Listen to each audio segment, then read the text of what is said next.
On this episode of Bantha Milk Podcast, I decapitate Rob with a lightsaber. Ah! Intro music.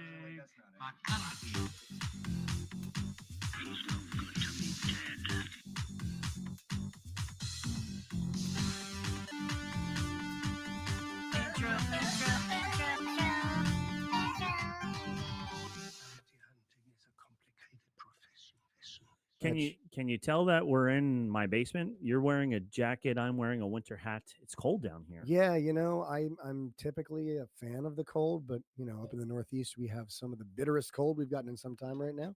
Bitterest. The bitterest, the most bitter of Most colds. bitter. It was a bitter winter.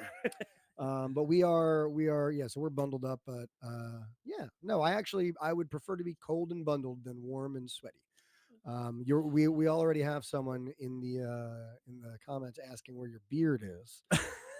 It's here. And it is there. I trimmed it. Though it be it is there. Yeah, I set the razor to the third setting.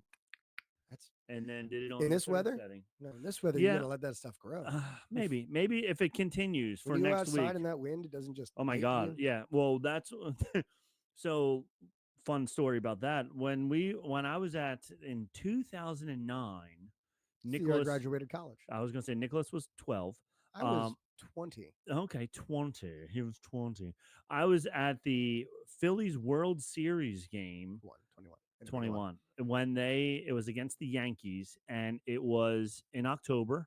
It was a frigid night, and I had just shaved that morning with like a straight razor. Oh, you were like a baby's bottom. Yeah, so it was like super smooth. And anybody who shaves with, you're taking off a layer of skin also, like the top layer. Like, did you do the whole? Yeah.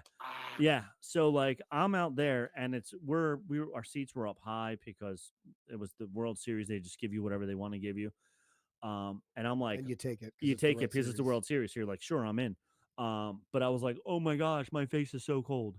So yeah, so I know exactly what you're talking about. But if I were to use a regular like electric, I don't think it would be as bad. But that straight razor, man, in the cold, don't do it. Yeah, I have not shaved with a razor on my face since probably 2011. Okay. I grew my beard in like 2016, but even like the 5 years previously, I would never I just don't like shaving with a razor.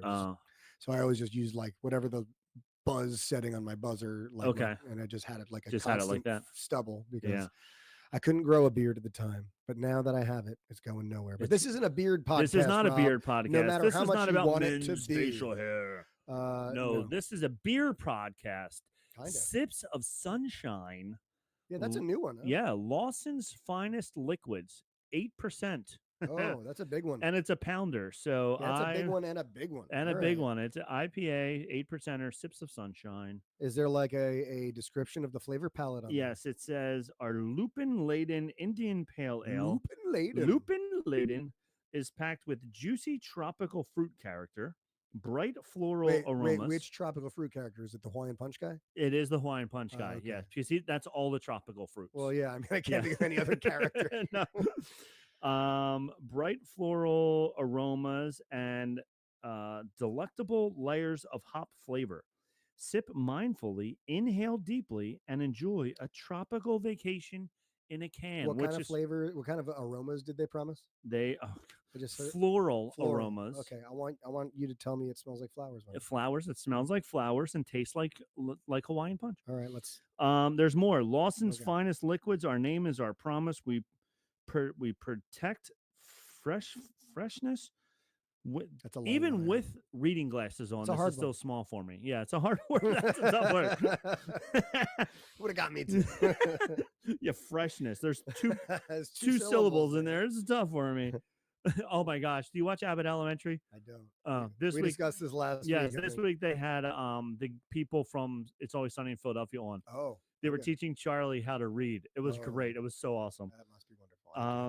It was like bird. He was like Bayard.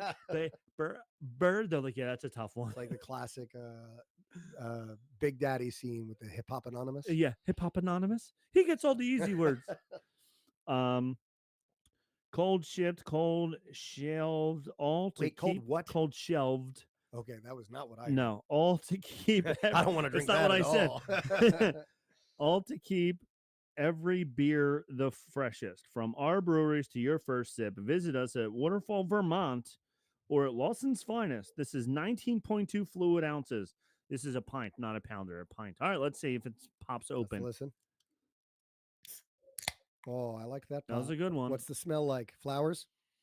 Smells like flowers. Does it actually smell like flowers? Yeah, like florally hops. Okay. Yeah. So it's not bad. And then we can't even see the pour because we've got a what is that, a clay stein you're gonna pour that into? I'm just gonna drink it out of the can for now. Yeah, because I don't trust myself. But that's fair. Talk to me. How's it feel? How's it taste? What do you like? It's good. I don't get a lot of tropical. The IPAs, the hops always overpower everything else. I mean, they really made a lot of promises on tropical on that. Yeah. Label. It's good. Don't get me wrong. For an IPA, it's very nice. Not I like a glowing it. Recommendation. Yeah. But No, I like it. I'm gonna drink the whole thing. Sunshine. Have a sip of sunshine. It's good.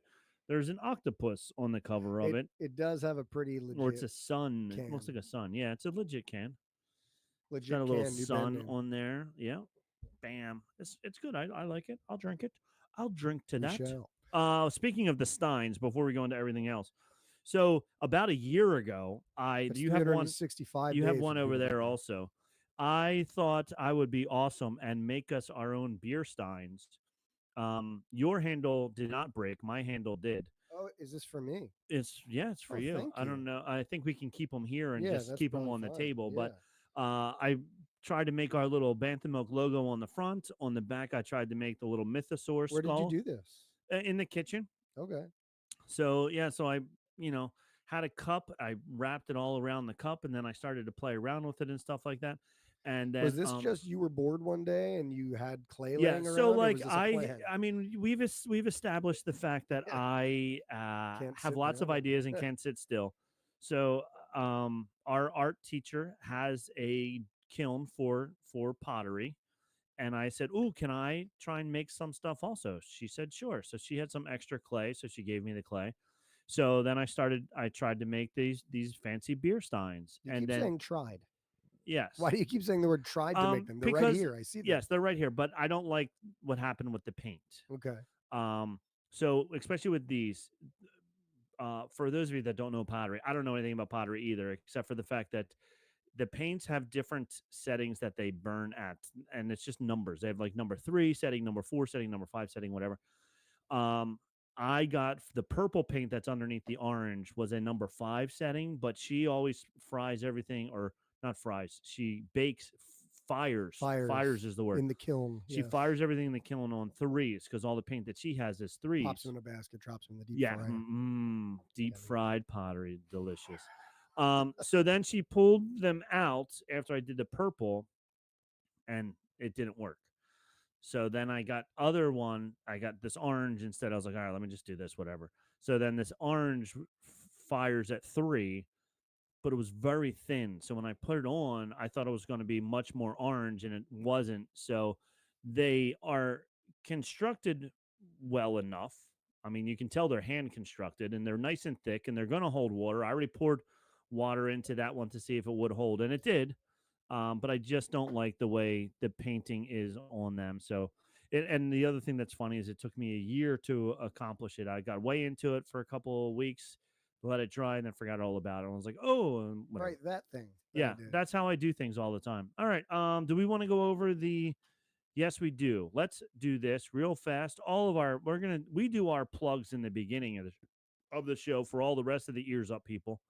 And Nick, did you know that we're on 2 different YouTube channels now? I had no freaking idea. Yep, we're on the Ears Up YouTube channel as well. How are reviews on there? Good, very good. All right. But if you're listening to us right now on the Ears Up YouTube channel, hello, Ears Up Nation. Hello, Ears Up Nation. You're just seeing our image, our background, still image, and you're just hearing our voices. If you want to see our faces, and they're not the worst faces. They're not the worst faces. There are better faces. There are definitely better faces. But there are worse faces. Right. And you can see our expressions Yeah, as we're talking. And now and you're you only can hearing our expressions. and you can see the beard that is Uh-huh. so disgust on Rob's Mm-hmm. face, and you got to see it while it's here We because got you to never see it know. because you never know. Could not be here next week. It could be twice as long But next then he week. can shave it tomorrow. It'd probably be back by next podcast anyway. Probably would be. So if you're listening to us on the Ears Up YouTube page, The ears uposphere, as I call yep, it. and that's what he does call it all the time. Jump over to the Bantha Milk Podcast YouTube page where you can actually see our faces. Yeah. So see our faces over here on the Bantha Milk page. And then you can see this lovely mug that we've been Yes. referencing. That's right. And yeah. And that. So and then you can comment. You should leave comments. Tell us yes. what do you feel about the mug? What do you think of the mug? Do you what do think they I did a say? good job or do you think I did a crappy job? Do they say like, comment, subscribe? Is that Like, what they comment, say? subscribe Here's the down mug, below. There's the mug. right? Look at Here it. you can see that's a mythosaur. Mm-hmm. Yeah, and that's The Bantha emblem, Milk logo, right? our You logo, can yeah. almost see it. You can almost see it in there. So, yep. So do that. Check us out on our YouTube page, not the Ears Up YouTube page, Or or do it on both. That way we both, get yeah. twice as many and listens. share us Yes. with your friends. Mm.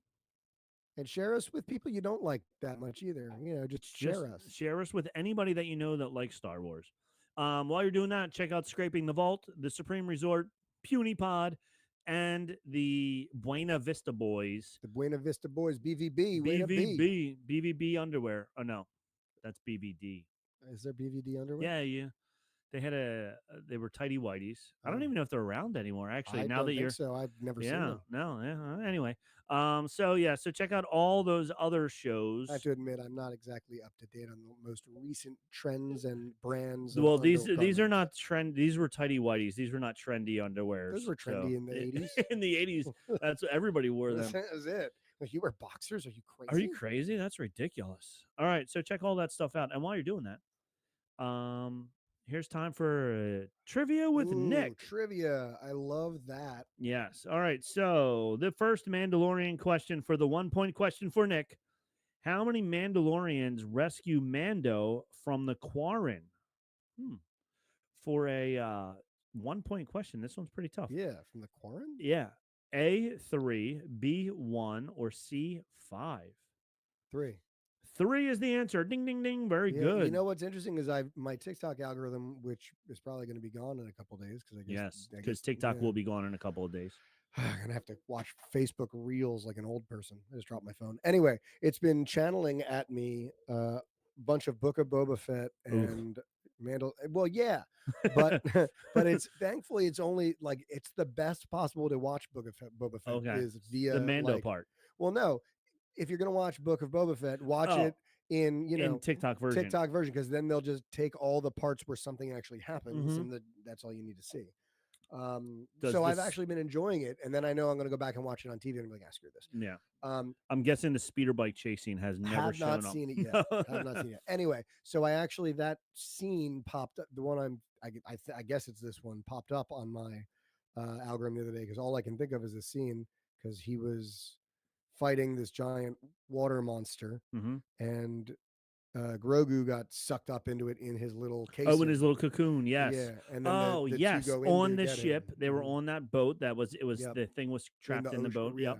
Yep. And the guys were trying to capture Mando to steal his armor. Right. So that And then when they got out, he was like, "Oh, thank you so much. You guys are the best." And then she takes her helmet off. Like, "Oh, you suck. You're not a real Mandalorian. I hate you." Yes. Yep. That was it. Very good. TikTok saves the day. There's TikTok. TikTok saves the day. I said it off mic. You did. We have to keep saying it over and over again so that the people know.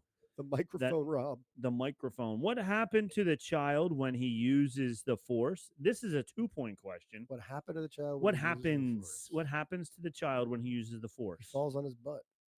Because he's just so tired. He gets so tired. B, he cries. Or C, he turns red. You got it. He just so tired. How great would it be if it was like a Red Hulk, Red Yoda situation? Yes. He uses the Force and turns into red. Yeah. That would be pretty funny. Ooh, that was a good Red Yoda sound. You like that? We got to sample that. We'll have to sample Put a bookmark on that on our there you stream. go. That was we're at 1644 in the live stream. Okay, 1429 over here. So there we go. The child, 1 point. What planet does Queel live on? Queel, what planet does Queel live on? I would have got this wrong. Is it Navarro? A, Navarro. B, Avrala 7, or C, Alderaan? I think it's Navarro, right? And you would be Oh, incorrect. bummer. Aralva 7. Okay. Arvala 7. Arvala 7. Yeah, I don't know. I would not have gotten that. I didn't realize that was the name of that planet. I guess that makes a lot of sense because, yeah, no, that makes a lot. Because my thought was, I was trying to think if it was on the same planet as the Bounty Hunters Guild, but because that's on Navarro. That's on Navarro, and that is yes. not. So, yeah, it makes and sense. it's definitely not Alderaan because at this point in time, well. Alderaan is. Pour one out for ones. That's right. Millions of homies. For all my homies on Alderaan. Millions of them. All right, and now million. What did they say? Billions and billions. Here's the 2-point question. What is the name of Moff Gideon's scientist? Frank. Not Dr. Afra. Frank. No. Dr. Afra, Dr. Pershings, or Dr. Lobot. See, now you got. So who's scientist? Moff Gideon's. Moff Gideon's Dr. Pershing. Dr. Pershing, yes. Yeah, they throw Dr. Afra on there. They're trying to be tricky. They were trying to be tricky. And Dr. Pershing's, our friend Jimmy, went to college with him. That's right, and he never came on our show. Promised us that he would get him on our show. Looking at you, Jimmy. Jimmy, you let us down. Jimmy. And then he ignored him. We would have been soaking in that big Disney podcast money by now. Yep. Okay, so in a couple weird but true Star Wars facts from National Geographic. Lay 'em on me. During the Battle of Exegol in The Rise of Skywalker, do you know how many ships come to the aid of the rebels? 4,627. There is a 4,000 in there. Is it really? But there's a 10 in front of it. 10.4,000. Go on. 14,400 and exactly 48 ships. I think that's what I said. I'm pretty sure that's what I said. I'm pretty sure that is what you said also. Just don't rewind the podcast and right. That, yes. Characters from Star Wars and The Simpsons appear in the short film The Force Awakens from its nap. I like that. That was a Maggie. That was, I think it was a Halloween special or something like that. I got to tell you, I am a big fan of pretty much any Star Wars cartoon parody. Yes. Robot Chicken, Simpsons, Family Guy. That's gonna Family Guy did really good ones too. Yeah. Robot Chicken was really funny. Yep. Yeah, they were all great. They were all great. I wish they would do an updated one now that we have the prequel or the sequels out. I would love to see a Robot Chicken. Yes, redo it. Yeah, because I love their stop motion animation. Yep. Last one. A bartender in The Rise of Skywalker was played by the Academy Award winning composer, who I have his autograph right behind me, John B. Williams. Is that his middle name? I don't know. I don't think so. Who wrote the music for John B. Williams? All 9 Skywalker saga films. So they actually got him in there. I remember when that came out talking about that. I do too. Yeah, that he was in there. It's actually John T. Williams. John T. Williams. Towner. His middle name is Towner. Towner. See, that's not in this book. Middle name is John Williams' middle name is Towner. Yeah. Anyway, so now you know. I didn't know before. Now you know. John Towner Williams. All right, so we went through all that. We talked about all the people. We drank some beer. You got some. Yeah, my whiskey. Cheers. You have some whiskey over there. Bitches. It says "Cheers, bitches" on it. There you go. Yeah. So cheers. Cheers. Yeah. Mm-hmm. Yeah. What's up? Let's do a commercial. And I want to also throw a nice shout out to. Go on. To who filled in for you last week? Oh yeah, so Ken Bishop, who filled in for you last week. Sorry about that. Yeah, thanks. My mind went blank. So I woke. It's funny because Friday I got ill. Sometimes I get sick and I should stay home and I get angry at myself and I'm like, okay, I should stay home. I got ill. I woke up and said, I cannot do anything. I was sweating. It was 4 a.m. I was shivering. I did nothing that day. And so I was unable to come in on Friday for sure. So thank you for filling in. Ken Bishop filled in for you. Yes, he did a great job. So, yep. So because Nick could almost not get out of bed, Ken filled in and did a wonderful job. So thank you, Kenneth. Ken boy, Kenny baby, Ken Mingo. There you go. So we are going to go to a commercial break real fast, and we'll come right back and talk all about episode 7. I think we're going to be in trouble. What is it? Is that not the exact quote? Something about being in trouble. Cheers, bitches. Cheers, bitches.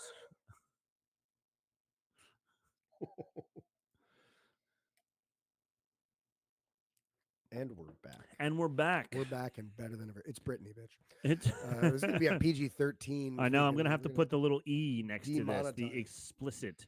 We've been talking about dogs. You got 4 dogs upstairs. That's 4 dogs upstairs. Anyway, so we hopping right in. Let's do this. Let's hop right in there. I just want to make sure I keep getting. We're going to be in so much trouble. That's the title of it. Before we do that, there is one thing I saw that I don't know if you saw. That apparently they had recast Balin's skull. Oh yes, I did want to talk about that because I did take a screenshot of that to see if it has it been officially. I haven't seen anything other than just, hey, this is what's happened. Like I certainly didn't see a StarWars.com thing about it or anything. I haven't seen it on StarWars.com, but I did see on a couple different Facebook groups, and once it's on one, it's on all of them. So whether or not this is going to be true or not will be to be seen. But rumor has it, Rory McCann, like you said, has it. Will be the new Balin Skull. He was in your show in the Kings Road podcast. My show, yeah, isn't that your podcast? No, it's my podcast, but you like it more than I do. I love that show. Yeah, Game of Thrones. Oh, he was in Game of Thrones before. He was Sir, or not Sir, distinctly not Sir. He was Sandor Clegane, the Hound. The Hound, yeah. And he was also in. It's funny because we've talked about this movie on this podcast before too. Shaun of the Dead. Have you seen Shaun? You love Shaun of the Dead, yes. So he was the oh no, not Shaun of the Dead. It was the other one in that one. Remember there was the grocery guy who went yarp. I don't know if you remember that, but that was him. Anyway, so it's interesting because I'm excited about it if that's the truth, but it is interesting casting because they are not. I mean, you don't see him in this. Like Balin Skull was a very elegant Jedi or a very elegant character, not a Jedi, obviously, but whatever he wasn't like a big rough and tumble. Like he was, obviously he got his hands dirty and stuff, but he was like, I don't know, he seemed kind of like a elegant sort of trained kind of wizened old man who, I don't know. It'll be interesting to see him do that and stretch his acting chops if that's the truth. But I would love to see it. I love him as an actor, and I obviously love Game of Thrones. Yeah, and I'm looking at he was in Shameless also. Only 2 episodes. I don't know that one. That's a TV show. I know of it. I hear people talk of it. It's been on for many seasons, so it's got to be good. Although I think I started watching half the first season, and then I don't remember why. Desperate Housewives has always been on for a lot of seasons, so doesn't necessarily mean it's not equate to it being good. I'm just saying. You just threw my theory. It's just like, That's really funny. All right, so so I did read about that. That's the rumor mill right now. So it would be interesting. At least we know that they're not just going to abandon the Balin Skull character altogether. So yeah, and I have, like I've said about my TikTok algorithm, I've also been getting Ahsoka clips. And that's one that every time I see one, I go, I got to rewatch this show because I remember it like really enjoying it. And I keep getting reminders of these little plot points and stuff that, they left clues for and hints for. And I really want to see them continue to deliver on them. Yes. So 2 other things. The top 10 streaming results. Oh, this is now for January 10th. Okay. So this is the new week.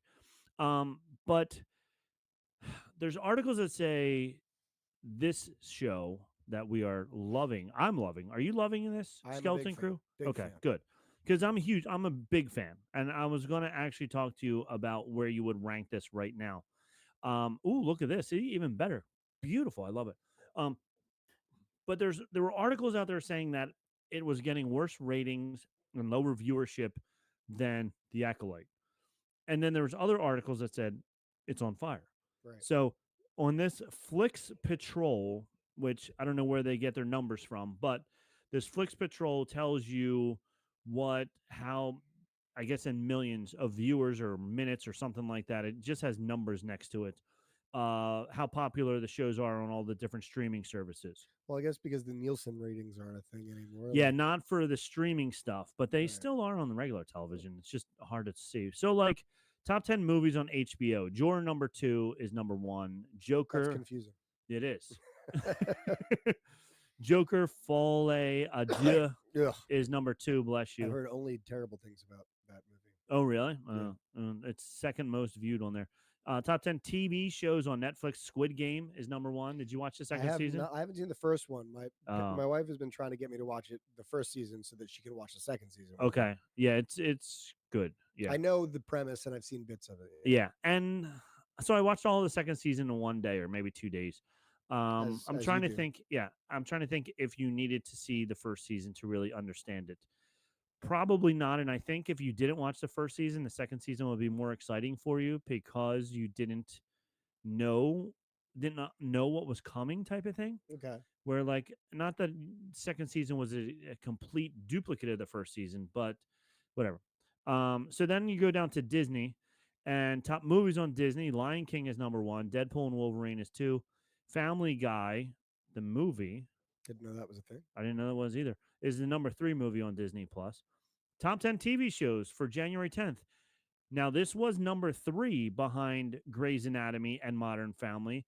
Star Wars Skeleton Crew jumps to number 1 All right. with 2 weeks ago it was in the 200s. It was like 256 or something like that. Now it's 461. Okay. So a huge jump from last week to this week. Grey's Anatomy was still in the 300s last week. It's still in the 300s this week. And same with Modern Family. Actually, Dream Productions, which is their Disney show that's supposed to be like from Inside Out, Okay. but it's like a TV series from Inside Out. That was actually last week higher than Skeleton Crew. But this week, Skeleton Crew shot all the way up there to 461, which I love it. Bluey Minisodes is number 10. So I think, and regular Bluey, there's a Bluey and a Bluey Minisodes. Yep. So yeah, so I know they're both being watched in your house on. Yeah. So the Bluey episodes are 5 to 7 minutes long. The Bluey minisodes are like 3 minutes long. So I mean, I get it, they're for little kids, but like they're saying 7 minutes. You can't even stay focused for 7 minutes. We're gonna make a shorter show yet for you. And do you know how many freaking episodes of Bluey there are, man? There's like 100, 200 episodes. It's great. I love it. I'll take all the Bluey in the world. There you go. I would love a Star Wars Bluey. That's what I. That would be fun. I did watch a little bit. I watched one afternoon of Bluey because I wanted to see what all the hubbub was about. It's just like, it's not, the kids aren't annoying. You know what I mean? Like, it's not like some annoying thing. Like it's just, Caillou, where he was so annoying. And I'm so thankful I didn't have a kid when Caillou was the thing, because anyone ever tells Trey me loved how Caillou. terrible Caillou is. Trey loved Caillou so bad. Yeah, that's all I hear. But so it's just like it's like a regular family. Like, they do regular family things, and they just happen to be dogs. Yeah, and also like 2 legs. It's literally for kids and parents. Like, there are like, it is for the kids, and you see that, but they know the parents are going to be watching it, and it's not just like these jokes are for the parents. It's like these are the things you're going to encounter as new parents. Oh, okay. And it's not weird, and this might be a good way for you to right, really subtle things like that, and you see these things, you're like, you're see like, that's good parenting. Yeah. Okay, I'm gonna copy that. Exactly. Yeah, because I remember like a lot of the shows that I watched with my kids when they were little, and there were jokes in there for the adults that the kids didn't get, but that way at least kept the adults entertained. And they do have a little of that for sure. Like, there's definitely, like, there's an episode where it's called Whales, and the parents are exhausted, so they're just laying on the couch, and the kids are oh no, yeah, the dad becomes the ship and the mom becomes the whale, and anyway, and the kids are like sitting on them, yeah, and like playing, and they're like, but the reason they're exhausted is because it's New Year's Day. And the night before they were up until and like I would love to see dogs drinking. And well, they had said, like, how do you know? They said something about, oh, you were up, weren't you dancing on the table? And the mom's like, how did you know that? And she's like, oh, I was FaceTiming with so and so. Oh, that's like, so funny. So like, it's stuff like that where it's like, yeah, that's awesome. Anyway, Star Wars. So before we continue, I wanted to ask you, I ranked there's 7 live action series that they have come out with since Disney Plus. The Mandalorian, The Book of Boba Fett, Obi-Wan Kenobi, Andor, Ahsoka, The Acolyte, and Skeleton Crew. Right. I ranked, we'll start with 7. Start at number 7. So which one do you think is, in your opinion, the worst? Boba Fett. Okay. I had The Acolyte at 7. Okay. All right. I could see why you would say that, but for me, I would say Book of Boba Fett. Okay. And then I had Book of Boba Fett at 6. Acolyte. Acolyte at 6. Okay. And then 5. I had, just because I like the other one so much better, Obi-Wan Kenobi at 5. Interesting. That's like my 2. Oh, wow. Okay. So just because I like that character so much. Obi-Wan. Okay. And like not baby Princess Leia. Exactly. No, it was actually what's the fake Jedi? That guy. Yeah, it was like Bob. Yeah, Bob the fake Jedi. So no, I don't know. And it's just all over my algorithm right now. And every time something pops up, it reminds me of it. And I want to go back and rewatch it again because I did enjoy it, but I think I enjoyed the other ones more. Sure. And I get that because it's hard kind of placing some of these for me. Yeah. So you have the Mandalorian, you have Obi-Wan, you have Andor, you have Ahsoka, and you have Skeleton Crew. Those are the 5 that are left. Right. Mandalorian is my 1. Mandalorian is my 1. Yeah, for sure. Yes. Just like I could still, yeah. And again, because of my TikTok, it's like all of this is fresh in my memory, and so like I'm getting these shots of these. Like again, I never in my life would have thought I'd see a freaking Mandalorian fight with them in jetpacks. Like that was my dream. Yeah. As a kid, yeah. And you did it with your action figures all the time. Yeah. 100%. Oh yeah, 100%.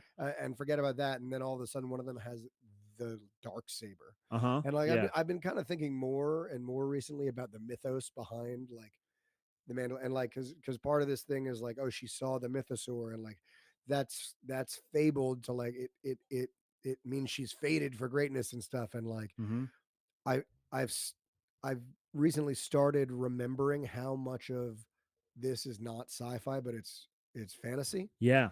And like if you really like strip everything back and you just take everything that's happening but put swords in their hand instead of blasters, and you put them on like horseback and stuff, it's completely like like it's so cool that they've managed to make this like knights and dragons sort of almost RPG like world feel like that, but it's in space. Yeah.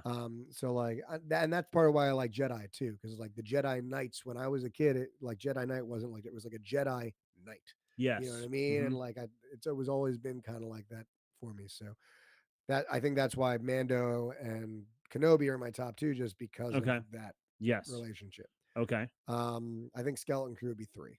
Okay, I have Skeleton Crew at 3 as well. It was that between that and Andor, I thought, but like Andor, I guess would be no. See, that's tough. So it's either Skeleton Crew or Ahsoka. They're battling for 3 and 4. Okay, and then it'd be Andor. Okay, so I have Andor too. And that's tough because like it's hard because I really liked Andor. Yeah, so it doesn't put anything against that. Right. But yeah, for me, 2, 3, 4, and 5. They're very close. It's a very close 2, 3, 4, and 5. It would almost be like 2, 2.2, 2.3, 2.4. 2, 2, 2, 2, 2. Yeah. 6, 7. Yeah. Yeah. So I had Andor at 2. I had Skeleton Crew at 3, Ahsoka at 4, and then Obi-Wan at 5. And that's just because like Ahsoka and Obi-Wan are down there just because I like the other 3 so much more. Sure. And I have watched the other 3 multiple times. Right.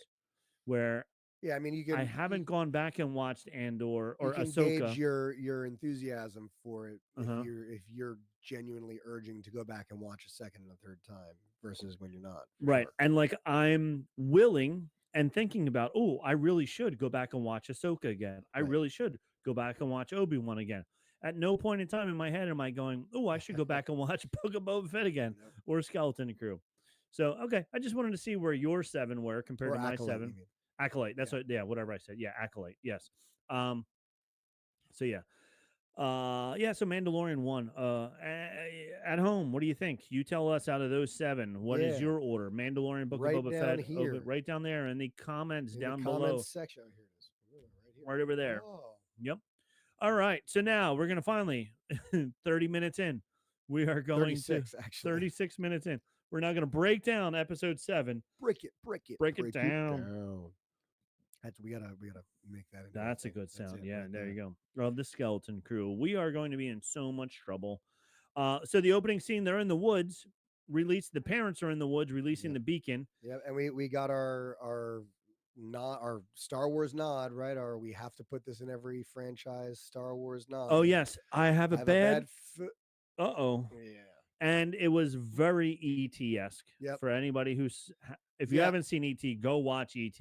Like, greatest. maybe I just didn't do my homework enough, but like, did they specifically say we are going to be heavily influenced by the 80s when they made this? I don't think they came out and said it, but they're saying it by heavily influencing. I'm just like, yes. I'm trying to understand if this is like a Berenstain Bears situation and this is all just coincidence, or like, no, it's gotta be that yeah, leaning like into the they're Goonies, they're right? totally the writers of this are totally. I mean, when they first came out, they said, it's the Goonies. It's Goonies of Star Wars. So like they did say that. They were even saying about Goonies. Okay. Like other people weren't, they were, and then everybody else jumped on that. Yeah. But since then, I mean, there's so many 80s references and 80s Easter eggs, or as Ken said last week, nostalgia nuggets. Nostalgic nuggets. Nostalgic nuggets. I like yes. that. So all these nostalgic nuggets from things that happened in the 80s, like this Nos Nugs. Nos Nugs, all these man. Nos Nugs. Yeah. So this whole scene was just like when E.T. first landed, or when the ship first took off and left E.T. behind. And even the little beacon that they did. When I first saw it flying up, I'm like, dude, that's E.T.'s ship. It's also reminiscent of the end when they're like searching for him through the woods with the flashlights. Yeah, with the flashlights. That used to be guns. Yep. Mm-hmm. Yeah, they digitally put flashlights into people's hands when they were guns for that movie. Oh, no. Did you know that? No. So if you watch the original one, they had guns. Well, some of them had guns at some point, but they digitally went back and put flashlights in. Oh, I did not know that. That's really interesting. There was some internet upsetness about it. I understand. Yeah. People get upset when you change the movie. People get upset. People get upset. You probably could have just stopped right there. Apparently, people get upset. Have a great night. Anyway, we got old people running through the woods. Old people running through the woods. They then have a stun gun relay race. Yeah, and I love how like anytime we've ever seen someone stunned, they drop and crumple to the floor. Right. But somehow, like 4 out of 5 of them, like land on their knees and just sit there for 2 seconds, waiting for someone to grab the beacon. Instead of completely collapsing. It would have been better if they like threw it up in the air and then the second person like jumped and grabbed it. That would have been really funny. Yeah. But yes, so then finally the mom gets it off, and then I have a bad feeling into the opening credits. Then we're on the kids hanging out on the ship, the new fancy ship, which I can't believe I'm the only one who has noticed. I did say this last week, but you weren't here. The jets, the propulsion on the ship, when they ripped the outer shell off last week, right? They went from red flames to blue flames. Yeah. So the ship is now blue flames behind. So yeah. So the kids are running around playing grav ball. Somebody said it might even be slap ball, but I want to know where the ball came from, because why would a pirate have it? And we didn't see this ball at all. You think it's like just someone had it in their pocket? Or like, yeah, but it was like they found it on the they last found planet. Yeah, I don't know. But anyway, so they're playing ball, running through the hallways. Everybody's having a great time because we're on hyperspace back home, because KD last week was awesome. Oh, I know how to start the ship. Beep, boop, boop, boop, boop, boop, boop, boop, boop. So it was great. But anyway, Wim is sad again. Like it's been like every episode he's like, I'm sad. I'm sad we're going home. Oh, that's right. Things are hard. We should go home. Yeah. I'm sad we're going home. I'm sad we're going home. Oh, this is a really interesting and difficult experience. I miss home. I should get home. I'm sad we're like, make up your damn mind. Make up your mind, kid. Red War. The Star War. That's right. So he's sad, and then he has to go back and take his assessments. Yeah. Because he's going to do so poorly on his assessments that he's going to be one of the people who are mining the gold deep down inside, instead of being the people that get to count the gold up on the top. So, and then Fern comes up to him and says, I told you I'd get us home. Just like Han Solo said I told you I would get us home. So they stole that Oh, line from Han. interesting. Yeah. And I wrote, it was a really fun adventure. Everybody is happy that they did it, but not so fast. Then we click to You the didn't say the pirates. magic word. You didn't say the magic word. The pirate ship shows up. I like how as soon as it comes out, they see the gas, and Brutus is like, "This isn't a planet. Kill him." Yeah, right. Like, well, we're here. We might as well not try. Yeah, nope. It clearly doesn't look like a He planet. brought us to a place that exists, but doesn't look like the place. There's something here, but it's clearly not what we want. So kill him. I don't see any gold. It doesn't look like a gold planet. If this is a gold planet, I would see gold. I just see green gas. Yeah. Nope. So then I said Jod's a good politician and smarter, Clearly. very smart, to realize that the planet's inside the gas. You big dummy. Yeah, big dummy. He said, Oh, we have Obi-Wan Kenobi in our chat. "Oh, that's very And he nice. says hello there. Hello there." That is something Obi-Wan Kenobi might That say. is what Obi-Wan would say. So then Jod says it's hidden. He asked 33. 33 comes back after getting zapped in 2 episodes ago. Now we see 33 again. He's like, 33, tell him about what. Yeah, why was he just walking around? Because they I don't know. Like Because he was his pirate. it was, He was like, get him. They zapped him. And then all of a sudden he's like, hey, Hey, it's 33. me. He's like, Yeah. Oh, yeah, what's up, bro? I'm just hanging. Yeah. I know you're, We because talking pirate code? Jod's been in handcuffs the whole time. But yet they restart 33 and just keep him in the corner somewhere. I guess so. And he says, hidden inside the endless storm. So then Jod says, oh, I'll go myself. And Wolfman's like, nope, we'll send somebody. So they were snub fighters. Glory and Shard had some. He from the Mandalorian. The other pirates that were fighting the Mandalorian, they were the same type of ships. And then they send down the poor guy. He just wanted a glowweed farm. He just wanted to have his own farm. That's all he wanted. He could have had a whole ocean. He could have had a whole ocean, but instead, I'll do it. Instead, he got zapped. He gets zapped up as Ravager 1, which was apparently a very deep cut from the Old Republic game. They were Ravagers were some of the call signs. I don't know. Right, yeah, check that out. Yep. I didn't get it. But that doesn't mean it ain't the thing. And then after he gets killed, Jod says, "This is a good line. Maybe we should send in another." Jude Law has killed it. He has killed Honest to God, he has absolutely. He's been so good. Maybe we should send in another. And then now Wolfman's had enough. Nope, put him in the airlock.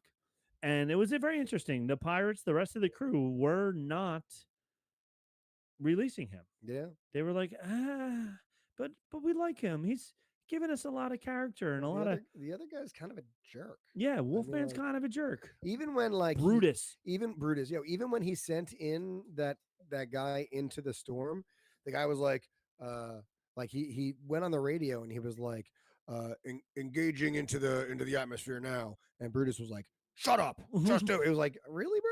Yes. Like he's checking in with you. And he called you captain. He called you captain. Yeah, you're being a jerk. You're being a jerk. Stop being a jerk. I'm glad that freaking Jod shot him. Jod did what he did. Yeah, me too. He deserved it. He had it coming.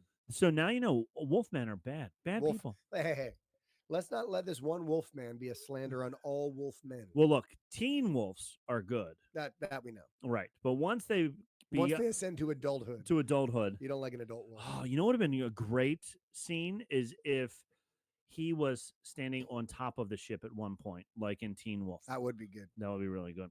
All right, so the pirates don't do it, and then I said Jod's mom because this woman has saved Jod twice now. Woman? Who is this random woman that just has his back? She totally has his back. Yeah, I guess it is his mom. Yeah, it would be actually pretty great if we found out that was his mom. That was his mom. It would be great. So she sees a new ship. There's a new ship.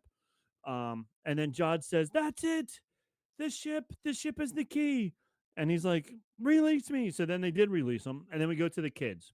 Back to the kids. I did like the edits. Very fast, quick things.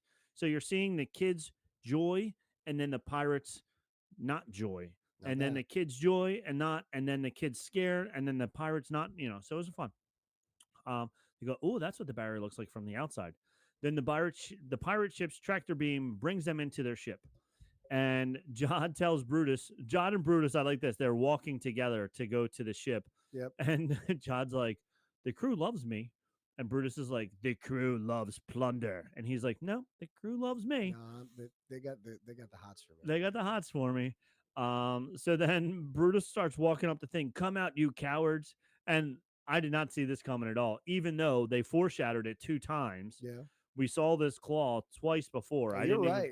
I hadn't. Yeah, you're right. like the kids came down on it the one time. Yeah. It did something else another time before this. I forget what else it did. It I did hadn't even something thought else. about the fact that they had shown that. That's Yeah. Chekhov's gun, if that's anything. That right is there, a man. Chekhov's gun right there. Wow. And then suddenly, bam! It comes down, and Yeah, literally just like the claw. I have been chosen. Yay, that claw! And then Jod takes his handcuffs off all by himself. Oh yeah, he uses the tinglies. He uses the tinglies. He uses his Peter tingle. It's Peter Tingle. That's right. And then he's suddenly seen more. Sorry, go ahead. there. You go. Nothing wrong with a little Little shop. little shop of horror. Oh. Yeah, exactly. Jod starts his deep turn to being very, Yeah. very bad. Big heel turn here. Big heel turn. Like this is the moment. It's Yeah. like, all right. It's like, he's in the ring. Him and the Undertaker are staring at Triple H. Like, Well, yeah. we gonna get you. We gonna get you. And then Yep. all of a sudden, it's the Undertaker and Kane brothers, right? And they're they're facing it against they're Triple H. facing And Triple then H. Kane all of a sudden grabs that table or that steel chair and slams Undertaker in the face. Yep. And then suddenly now Kane is the He's the big bad guy. baddie now. Yeah. Yep. So and that's what happens. Jod walks up to him and just kills and him. It's the beginning, and I don't know what they're gonna do here. Like I don't know what the long game is. We and I think everyone kind of was under the assumption that this would be like regular Star Wars, the like scoundrelly rapscallion, no good, rough around the edges smuggler with a heart of gold that, right, despite not wanting to, eventually does the right thing. And like that was looking like what was that's gonna what happen. it looked like he was going to, And that's not looking like what's going to happen. Although, which I like. There were many signs. Now that you're saying that I'm thinking back, where he never there were signs where he showed a little bit of heart, almost like the Grinch, right? Where like a couple 3 episodes ago when Wim was crying, and he's like, oh, okay, I got to sit down and chat with this kid. So you're like, oh, maybe he will be the Han Solo. He'll say he's going to leave, but then he'll stay. But there's been more times like when they were in the gold room, right? And he turned on the kids. I enact the pirate code, and I went challenge the captain to death. But then he had that little bit of heart there. He's like, just submit, and I won't kill you. And you're like, okay, maybe. Yeah, and he's been very threatening to these kids. I'm gonna chop your family up and stuff like this. But like, he's never really. I mean, aside from shooting the coyote man who like almost killed him, right? He's never really shown any like sadistic tendencies. You know what I mean? Like, like you think about a Sith who's just like killing like aimlessly. Yeah. He doesn't do that. No. I mean, but we also didn't see that scene. No, where he got the Iapis. Yeah. So who knows? Maybe we'll find out next time that he's like some real like sadistic dude, but he doesn't really come off sadistic. No. He comes off as opportunistic and selfish. Yeah. So like, I don't know. There's still wiggle room and there's room for him. I hope it's not like some full throttled redemption story because there's only one episode left. Yeah. And I can't see a full throttle redemption story but in one episode. I also don't want we've gotten enough of that. Yeah. I don't want to be done with this character, but I also would like a more morally complex character than just bad versus pure good, evil, black versus white. Just so I don't know. We'll see what happens. Yeah. They've definitely taken him a different place than I thought. Yes. But anyway, he shoots Wolfman. He shoots Wolfman, and then he becomes the captain of the ship. And then the beacon. Look at me. I am the captain now. I am the captain now. Right. So then the beacon's flying out in space. He tells them, go in. There's 4 scared kids in there. Right. Take them to the brig. Instead of taking them to the brig, they take them to the mess hall. They take them to the kitchen. They're sitting around the kitchen table. They don't have like handcuffs on. No, there's no cell. Yeah. They're just chilling with everyone. They're just chilling. So then, and I did like that the next time you see Jod, he now has his helmet on I again. loved that. Yeah. Honestly, and I was kind of bummed when he got cracked on the face and it broke. I loved that too, but like I thought it was so cool. Like this guy, he's like a pirate king, like with his but Yeah. that's what he was trying to do. Like I'm Yeah. back in my glory. I I'm have my back in my helmet on. glory. I've got my lightsaber by my hip. It was almost like we said it in episode 1 when he first went to the safe, and there was one credit in there. right. What's the Marvel one that I really like? The one with this Star-Lord. It was almost Oh, like a yeah. Star-Lord Yep. mask. Like, come on, man! It's a what he doesn't call it a call sign. It's a cat. I don't know. Yeah. I forget a name, something name, Yeah. whatever it was name. Code Not name? villain name, Code name. code name, maybe something. Yeah, maybe code name. I don't know. Anyway. But anyway, so it was like, yeah, now I'm back in charge. I'm wearing got my my fancy persona, helmet. Yeah, yeah. I got this is my mask. So then the parents all have a message for the kids. Everybody hears it. It's very cute and adorable. Very cute. We can't tell you the exact coordinates, but you find a Republic emissary, and they will take you here. Now, little do they know, Republic emissaries have not been around for hundreds of years now. There's Yeah. the New Republic. There's all this other stuff. There ain't no Republic But emissaries left. thankfully, apparently, Jod is Republic emissary. Jod is. Look at that. We didn't Apparently, even look know at that. he's right there. Hey, it's Spaceballs. He finds out that he actually is royalty. That's right. It's true. I'm a prince. I'm a prince. What ring? I got it at the bottom of a Crack-a-Jack box. There we go. So in the story, though, they find out that Neil's brother lost a tooth, and he got a datery, which is another way of saying credits that we heard Qui-Gon Jinn say a long, long time ago. And then they said you weren't supposed to find out about all this until after you graduated. Yeah, so I guess like you're a kid, you're not allowed to know anything, and then you graduate, and it's like, hey, guess what? Hey, guess what? None of this is real. This is all. There's no Santa Claus. What? That's a big. There's no Santa Claus. Right there. Oh, well, not that there isn't a Santa. Of course, there's a Claus. Santa There's a Claus. Santa What are you Claus talking for about? sure. Who brings the presents? Duh. All right. So Anyway. then Wim's heard enough. He gets all fired up and he says, "Attack!" And he goes running at a pirate. Leroy Jenkins. And well, that didn't go very well. Neither did Leroy Jenkins. Neither It did never Leroy goes well. Jenkins. Never And goes so then they're like, "Hey, you can't take our ship. We found it first." And then I love 33 was starting to, maybe if you cut a droid's head off, they decide that they don't like you as much. Maybe. Because he was like, well, due to pirate law, you cannot have two ships. And the kids almost claim the ship, but then Jod, in the perfect bad guy manner, covers his mouth over before he can claim it. And then Jod claims the ship. Except Fern, where Fern uncalls unclaimsies. Unclaimsies, I that's claim right. unclaimsies, and I claim the ship. And of course, we know that the pirate code is more like guidelines. Yeah. And Smee's like, Close it's enough. close enough for me. And then Pal knocks Jod out. I love that punch, and I love the metal sound. Yeah, Bing. that was a legitimate moment where I went and I like laughed. Like I thought that came out of nowhere, and it was great. It was a really great. good moment. Yes. And then SM-33 is definitely my favorite character. Oh, like so good. Yeah. And then he turns his forearms into shields, and he just starts running as all the other pirates are shooting him. And I love the next thing you see, they're all just laid out on the ground because he knocked them all out. He took them all out. And then the kids get in the ship and they start to flying away. And then Urkel's like, "Captain, where are you going?" And he's like, "Captain, where are you?" "Oh, send some fighters out after it." So then they all go into the green cloud. And somehow Jod got back on the ship. Somehow Jod is still on the ship. Yes. Because he was off the ship. The ship took off. They took off without him. He got back on somehow. So some people are saying he force jumped, he force ran. Sure, but maybe show us that. Yeah, that would have been cool to show. Like, at least show us like the cartoon where you see the piece of paper that just like That's flows fine. up in the air. That's fine. Do but that. Like, but like, how did he get on there? Yeah, come on. How? Yeah. So maybe next episode they'll show us. And even if like they were on this ship, which they weren't, but even if they were on the ship when Smee punched him and knocked him out cold, don't you think somebody would be like, let's toss him off the ship? Toss him off the ship before we go? So I don't know. So yeah, so somehow he manages to get back on the ship. The fighters get destroyed as the cinder continues. We see that giant disc that when we were at the other planet at Aramis, whatever, I think it's something like that. Something like that. We saw At these something. at something. We saw these giant. At Adelon? No. No. At I don't know. That's At not it either. Amanda? No, that's not it either. Amanda. Go on.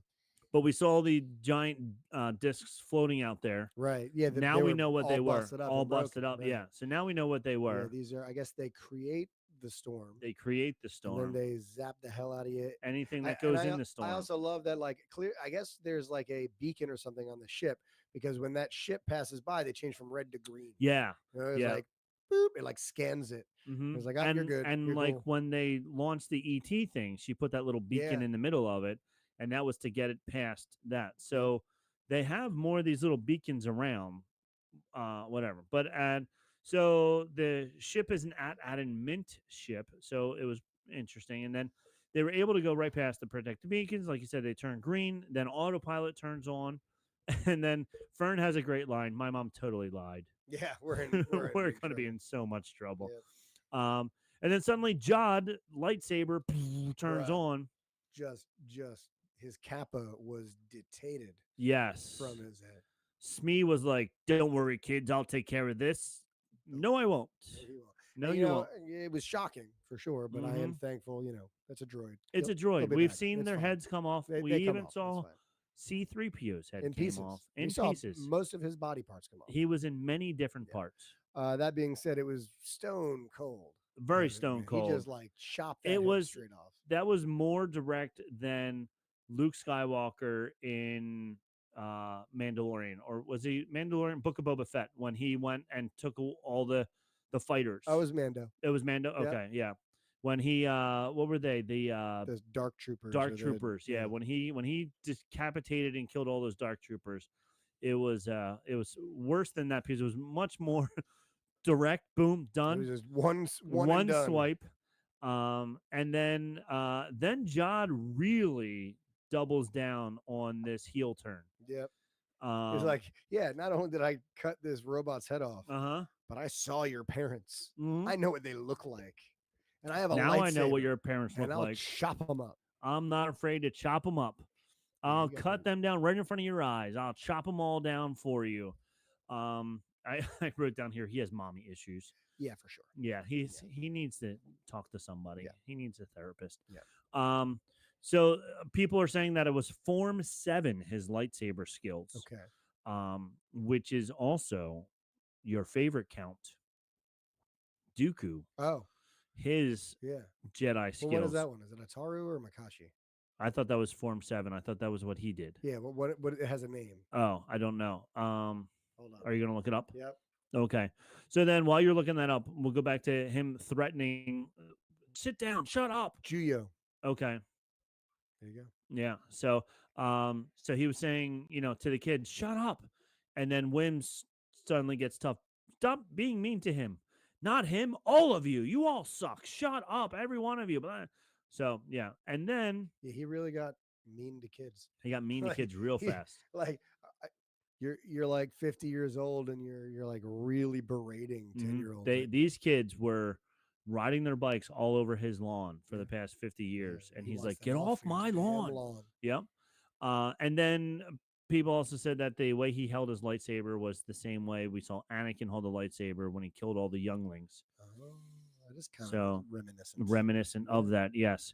And then then the parents are being asked by still not the supervisor, but just another one-eyeball droid. Random droid. Why did you do what you did? I thought we were going to see the supervisor when all of a sudden the droid was like, hold on. Hold on. Yeah. I thought the supervisor was going to come in. But then instead, I said that we heard a recorded message from the supervisor. Right. It did not seem live. Yeah, it definitely had a vibe of, please stand clear of the closing door. That's right. And it was also very interesting to me. No one knew what was going on. Yep. So everyone came to look. Well, no, they were just like hanging out on the lawn. They're playing frisbee. Oh, is that what that was? Yeah, I think they were just playing on the lawn, playing frisbee, relaxing. And then all of a sudden they turn around, and then all of a sudden the lawn starts lifting up on them. Yeah, I too would stop and stare. Yeah, yeah. Not if I was standing on it No, though, I but would move and I would move stare. and then Yeah. stare. Yeah, be like, what is going on? And then I would call my insurance company and file a claim. Yes, definitely do that because I broke my leg falling. And my lawn is My lawn is now yeah. destroyed. Yeah. So they were standing in line. They did focus on the ship being bolted down also. So keep that in mind. Okay. When the ship landed, a retaining clamp went all the way around it. You're not That's leaving. going to come back. That's the Chekhov's gun. gun for next episode. And then he said, "You must be the visiting Republic emissary." He's like, "Yes, yes, Yeah, I that's am. me. That's You got me. it. You got it. I sure am." I'm the emissary. Can't you tell? Can't you tell? Look I'm at in the way my- I'm dressed. I'm in Don't my I look like a emissary Republic gear. emissary? This You is can see my chest hair. this is official very emissary emissary. clothes. I have taken the emissary bath That's 3 months ago. That's Can't you right. tell? As is customary. As is customary.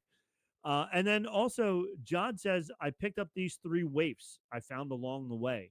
Waifs. And then the droid immediately recognizes them, says, "You've been outside the barrier. That is not Bad allowed. children. You've been bad kids." Yeah, and then I wrote down the droids are in Mint protocol. Like, we have to take you to the Mint. Let's go. You're the emissary. Come on down. Yeah, and they're like, I guess these children you found can come. Sure, they can come too. Like they go down into this place that I guess they weren't supposed to know about with thousands of vaults filled with gold. And they're like, yeah, kids, Yeah, just hang tight with us. Yeah, while we just do come with this. us. It's okay. We'll won't take long. Yeah, even though I know you left. You're bad. You're a bad kid. See, now this is where there's a huge departure from the 80s. Because I got to tell you, when I was a kid, late 80s, early 90s, my dad would leave me in the car all the time when he ran into 7-Eleven. With the windows up. Oh, yeah. Yes. And his cigarettes still in the, yes. That was no problem. You can't do that now. No. These kids, these are 2000. These are 2000 kids. They should have been left on the ship and like in space. If they're lucky, we crack the window. Yep. If you're lucky. But no, you come with us. And Lord help you if you turn those lights on while your parents are inside.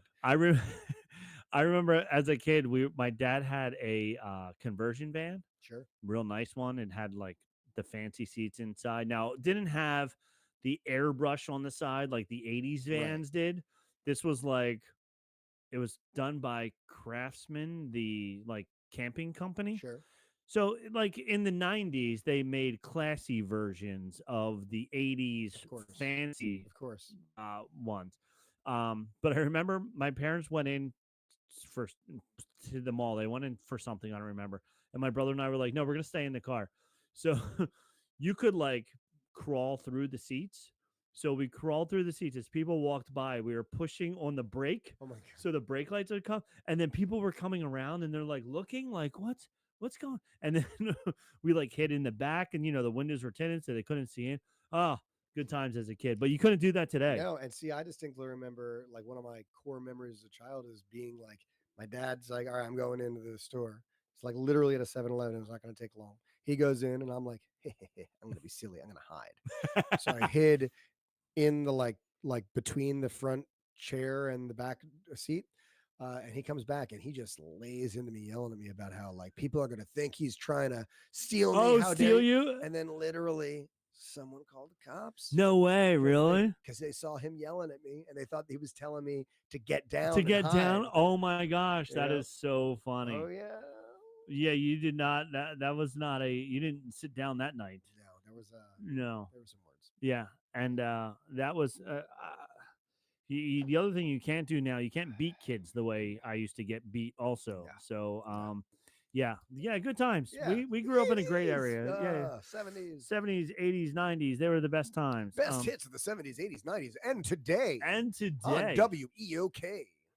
Isn't it crazy that Metallica is now on the oldie station when it wasn't even on the pop stations in the 80s? Like that was like, whoa. Do you know what's playing on TV Land right now? Oh God, don't even tell me it's like Seinfeld and Friends. How I Met Your Mother. We're so old. Yeah, man. What was the other one that really threw me for a loop? Anyway, so I mean, it sounds crazy. In the 90s, it was Gilligan's Island, which was 30 years beforehand. Well, I also love Friends is 30 years ago. He didn't even think about it, but what was the one with Fred? I Love Lucy. No, no, no, no. In the this it was in the 80s, but it was supposed to take place in the 50s. Happy Days. No, that was in the well, no, in the 90s. It was supposed to take place in the 50s. Oh, Wonder Years. Wonder Years. Hmm. What would you do Yeah, if I if sang you out were of to tune? do a Wonder Years today, it Yeah. would be the 2000s or something Well, like didn't they that. Or do a Wonder Years? they did like a remake of it or Yeah. whatever. But like But I'm just saying, it's just like the years the in. years, yeah, the distance from that to, and you But think it's about how much the 50s to the 80s or even the 90s have changed, sure. how much development there was. Well, I don't know, man. Then this is, I guess, maybe Star Wars related, whatever. But I do a lot of thinking about technology Hmm. and cosmos and stuff, and I think about how long humans have been around Right. doing stuff. Hmm. 150 years ago, we were on horses, and today we have a Yeah. rover on Mars. Yeah. I mean, just think like in my parents' time, maybe my grandparents for the most part, they went from horse-drawn carriages to rocket ships going to the moon And Mars. and Mars. Yeah. Yeah, now we're sending people to, or sending things to Mars. Yep. But yeah, yeah. So in the last 100 years, humans have been around for thousands of years. In the last 100 years, we have had such technologically advancements. But you think about even like the 50s to the 90s, what happened. But then from 2000s to 2025, the only thing that's really been different is like technology has just gotten smaller. Well, you even see it in like fashion. Like I saw something about like, you look at like people from the 70s and there's from the 70s, Right. 80s, Yeah. 90s, 2000s kind of still look like people dressed today. Yeah. There's some like early 2000s or some 90s, but like the last 20, like someone brought up, like you watch season 1 of The Office and they don't look They like, don't look that much different yeah, they're than wearing now. clothes Yeah. that kind of we wear today. And so like there has been, I don't know what it is, but like 20 years, 30 years ago is not the same as it Yeah. was in the 90s. Yeah. Like you look, if I were to pull out my yearbook, I mean, the girl's hair was Yep. that we called it the wall, like, Yep. Yep. you know, but from 2000 to 2024, it really hasn't gone from all these things. The 70s was, the long whatever. And then the 80s was really big. The 90s was just a big front. Yeah. But then 2000s, it's all been similar since the it's all 24, 20, 25 years of the 2000s. It's been very similar where, and it's interesting because that kind of coincides with the internet, like when the internet yeah, happened. Like it's suddenly the internet happened, and all of a sudden the entire world became homogenized. yeah, Like everyone is doing the same thing. I feel like before the internet, and you didn't have like everyone looking at people from all over the world, you were able to make more unique. I don't know. It was just there was. yeah. And even like I remember in the early 90s, yeah, it was the early 90s. Went to my friend's house who lived in Upper Darby, just on the other side of Philadelphia. In Ben Salem, where I grew up, everybody wore the ankle socks. Sure. In Upper Darby, everybody wore high socks.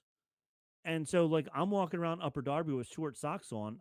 My friend took me to some party, and they're like, "Look at his socks," and I'm like, "What are you talking about? Like, this is how we all Trends can only travel so far yeah. and fast when you don't have the internet. You don't have the internet to push everything. So like Upper Darby was in this. Yeah, that's really interesting. it was, and it was the same.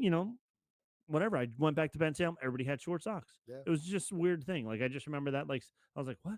Yeah, So it's because you figure trends still continue to move, mhm. but they migrate much slower when you. Yeah, when there's no communication between all these areas. It's like next week on MTV, you realize, oh wow, Cyndi Lauper is wearing that. Yeah, And then all of a sudden, over some time, maybe people start wearing something, as opposed to like, hey, we got into school today. Last night at 4 a.m., freaking PewDiePie did this thing, and now everyone's doing this. Everyone's doing thing. that thing. Everyone's singing that song. Yeah. Everyone's So, yeah, hey, this is our nostalgic nuggets from right. Nick and Rob about the Nos Nugs. Nos Nick and Rob. Nugs. There we go. All right, so back to Star Wars. Jod says as they're going down, I need to speak to my other ship, and they ignore him. They're in there like this is what you do. So then they go down into the vault, and I think we're gonna find out next episode that Jod is in a little over Yeah. Yes. He doesn't understand exactly everything at play right now. Because they're not going to, yeah. Um, so the vault, massive, enormous. Yes, over 1,000. And there was 1,139 of these vaults. Okay, what was that? Because that's a specific number. THX 1138 Yep. was George Lucas's first I movie. thought so. Yep. So it was like a nod to them. I knew there had to be like some sort of. And it was thing with that also number. like that movie was all about machines taking over. Right. So that's another hint that we're going to find out that the supervisor is a droid. Right. Yes. Yeah, you were mentioning that. So then Jod says they go down and to especially now, I'm sorry to interrupt, but like especially when you're like he's saying, well, let me talk to him. I don't, yeah, better him than some droid. yeah, but yeah. Oh, that was the other thing. I wrote that down. Better him than some droid. And then he says he does say we're gonna have to talk to the supervisor. You're gonna have to talk to the supervisor about that. Yeah, so now we know it's going to be a droid. So now we're arriving at the vaults. They're the size of I wrote as an Amazon warehouse. Yeah. And he says, how many of these are there? 1,139. Jod is so happy. Yeah. I just love how we just see all the credits just start to roll through his hands, which kind of bad CGI on them. Yeah, a little bit. Yeah, but it was all right. But it was also funny. I said he did his best Scrooge McDuck impression for sure. He's just making gold fairies. He was practically swimming, and it was really funny. And then the parents come down in a hover lift, and they're like, "Oh, hey, my kids, what's up?" My kids, and this was cute. While a pirate just bathes in gold, right? Well, they didn't know. I mean, the parents didn't know about that. They just whatever. So they come down. I loved all the kids jumped into everybody's arms, and then Wim and his dad are like, should. Oh yes, you good, bro? You good? Can we hug it out? And then you see so they're hugging, and then Jod comes back. He's like, "Hey, remember I have this sword." Hey, just he in case smiles. You forgot. And you're right. He always does this like, yeah. And then he's a drama queen, though. Yes, he is. He's like that. Like just even with that speech he gave, mm-hmm. it's like just this thing is like I'm putting on the damn. Putting on. You're gonna see me pull out this lightsaber. Look at this. So yeah, and that's how it ends. And so we'll see you next week. Have a great week. Have a great week. Yeah. So I think he's not ready for all of these, and he's also not a good enough Jedi. When all of these stun robots, I have a feeling the stun robots are going to get to him. Mm-hmm. Because there's way too much gold. He can't fit it all onto his ship. No. Is he going to just, you wait here, I'll be back 17 times. I'm going to take a bunch of trips. Fill up my ship. I'll be right back in 20 minutes. Expecting like these droids, he's just be like, all right, I'm going to just take this gold now. Yeah. Yeah. Like, oh yeah, I'm the emissary. I'm going to take it. Okay, here you go. The fact that they focused on the ship being locked down, right, that's going to have a problem. Yep. He's not going to be able to kill the family. So my guess is he does something. I think they're going to stun him. Somebody's going to stun him. They're eventually going to get him stunned. Then he's going to get a meeting, or maybe the supervisor makes an announcement. Republic emissary, please come here. Whatever. I don't know. But we have one episode left. What do you think is going to happen? I don't think he's going to be able to get out. I also don't think he's going to shut down the fog so the pirates can get in. I don't know. Those pirates parked right outside the fog make me think that they're getting in somehow. Like, I don't know how, but I don't know why they would park them out there and leave them there. Yeah. Otherwise, like it's just too convenient that unless right there. If they can somehow get the beacon, which has the chip in it, because they did focus on here's the chip to get past the thing. Maybe they find that beacon and then realize. And he even said, like, find whatever is on this ship that lets us through and rip it out and rip it out. Yeah. So like that's already an idea that's out there that's possible. So I would not be shocked if they found their way onto the planet, or else at the very least, when Jod gets off the planet, like they're an obstacle for him and somehow. But I'm more and more tending towards what you had mentioned about a droid being the supervisor. I don't know where we're going from there, though. I don't know what the end game is. You know what I mean? Yeah, I can't see the end game either because I mean they could very easily. They don't obviously they don't need the gold. Right. They could say, "Take it all. We don't care. Mm-hmm. Like You got we thousands of leave vaults us on Earth. alone. You have You can take thousands this of one vault and we'll be fine. yeah, And you'll be like rich forever. rich forever." And like honestly, I was just listening to I don't know if you ever watched the TV show American Greed Mm. on MSNBC. It's great because it's all about people who decide I'm going to be as corrupt as I possibly can. I'm going to do all this stuff and I'll never get caught. And they always get caught. And Of then they course. always, but this one guy, the one I just listened to, he, his dad was, I forget the term, but the dad was in charge of this woman's family had hundreds of millions of dollars. Power of attorney. Power of attorney. And he had like power of attorney over it. They didn't use that term. They used something else, but Okay. whatever. So the dad was in charge of making sure that there was what like one woman left. She was living in an old age home in like Jamaica or something like that, whatever. But make sure that her money was taking care of her until she passed away, and then the rest of it was going to go to charity or something like that. The guy was also a lawyer. The dad was a lawyer. The guy was a lawyer. He didn't really want to be a lawyer. He wanted to be more than that. Whatever. The dad dies. He winds up being in charge of it.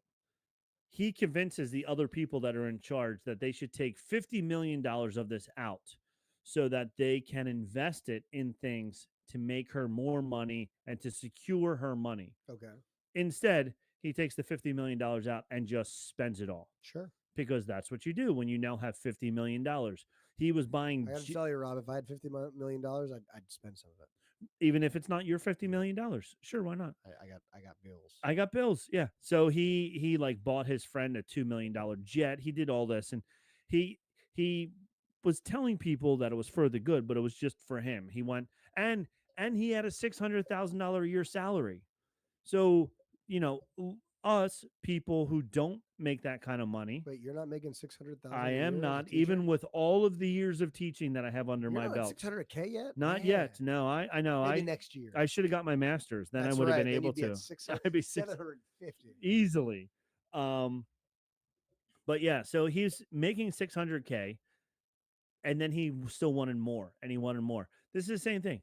This one vault, the way people are clamoring over these Republic credits, like this one vault alone will be 5,000 times what he'll ever be able to spend. But he wants more than But that. he wants it all. Yeah.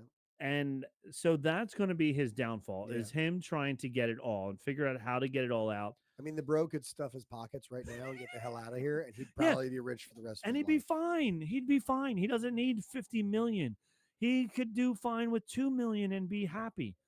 But he's going to try to take all 1,139 volts out of gold credits. And also, once you do that, it's like diamonds. Hello, did he learn nothing from the De Beers family? I guess not. If you flood the market with diamonds, diamonds aren't worth as much as they are. So, yeah, and it's weird too because these are technically like, are they mining it or are they making it? Because these could be like these new synthetic diamonds that girlies are like, I don't know, nobody bleed for that. I don't want it. I don't know. yeah, that could People be. like their blood on their diamonds. They do like their blood diamonds. Blood diamonds are much more valuable and much more, because that somebody worked hard for that. And like you could get the exact same thing for much, much cheaper. Mm-hmm. But there are people who are like, nah, I want mine from the earth. Yes. I want mine from the earth. So you could get a better one. Nah. Even clearer. Nah, I want it from the earth. I want it from the earth. So yeah. So I have no idea. I think obviously this isn't going to end well. I hope there's a second season. Yeah, I don't want them to see him like kill Jude Law off or anything. Right. I know he's a big paycheck. And I don't want a cliffhanger. I want this arc to end. Give me an end of the arc and then give me the spark of something next. Yes. Don't give me to be continued next season. Right. Don't give me him and the supervisor with a gun, him with a lightsaber, and then roll credits. Right. I don't want that. I want this arc to end. We only saw 2 of the 9 hidden planets. Yeah. We don't know what the other 7, if the other 7 are all destroyed, or if Atten is the only one that's still left. So Jude could take all this money or a lot of it and then go try and find, because he got the coordinates for the other ones. He was standing in that tower. Yeah. So I don't know. But we're not the writers, so we don't have to worry about that. That's right. That's Dave's job. I don't That think is Dave Dave's Filoni job. is the writer No. for this The anyway, 2 but writers are, I really like these guys. The Yeah. guys who wrote it. They're doing a really, really good everything's been job. great. Even when the writing is kind of clunky, it still works. Yeah. I mean, when you're dealing with kids and you're trying to do stuff like it's going to be a little clunky every now and then. But no, I think it. We got one episode left. The first couple episodes had me kind of, but the last few have really kind of brought it together for me. Yeah, I was hooked from the beginning. I'm sorry. I know you weren't. No, it was good from the beginning. The pacing at the beginning was a little off to me. Yeah, I can see that. But now that these are out, and again, it's easy. It's different when you can see it all as one big picture. Those complaints are largely eradicated. Yeah. Christopher Ford and John Watts are the 2 created by. So they're the 2 main guys, 2 created by, written by, and also I'm saying her name wrong, Ming John Weisner. She also wrote 2 episodes. Nice. And then based on Star Wars by some guy, Jorge Lucas. Sí, claro. Yeah. So he gets credit for it also. That guy. Yeah. Yep. So I really enjoy Christopher Ford and John Watts writing. Christopher Ford is also known for Spider-Man Homecoming. Good one. Robert and Frank, he wrote the screenplay for. He wrote The Clover Hitch, screenplay for Chase's Walking Skeleton Crew, I've heard of that one. Cop Car, The Fuzz, Clown, Our Robot. It's like a robot cop cartoon type of thing. I don't know. Anyway, I enjoy their writing. I enjoyed it a lot. I'm really happy with it.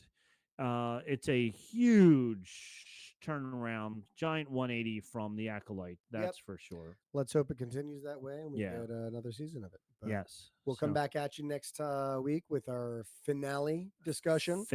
Or in French. Finale. Finale.